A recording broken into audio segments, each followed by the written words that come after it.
Prokuroria e Milanos ka nisur një hetim tronditës mbi dyshimet se disa shtetas italian kanë udhëtuar drejt Bosnjës për të qelluar civilët për argëtim.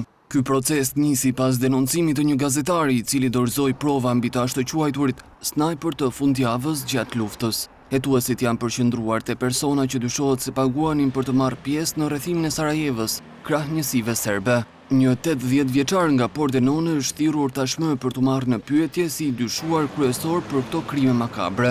Ish shoferi i kamionit akuzohet se ka qelluar me gjak ftohtësi mbi gra e fëmijë nga kodrat që rrethonin qytetin e martirizuar. Sipas dosjes hetimore, i moshuari mburrej më vonë për këtë gjueti njerëzish që e kryente në kohën e tij të lirë. Prokurorët pretendojnë se këto vrasje ishin pjesë e një plani të mirëfillt kriminal të kryer mes viteve 1992 dhe 1995. Rrethimi i Sarajevës mbetet një nga faqet më të zeza të historisë, ku humbën jetën mbi 11.000 civil të pafajshëm.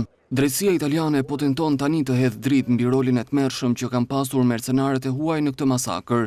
Ky hetim pritet të zbulojë detaje rrënqethse për ata që e kthyen vdekjen në një mjet argëtimi të përgjakshëm. Dëshmia të mëshuarit konsiderohet tashmë si pika kyçe për të zbuluar emra të tjerë të përfshirë në krimet e luftës.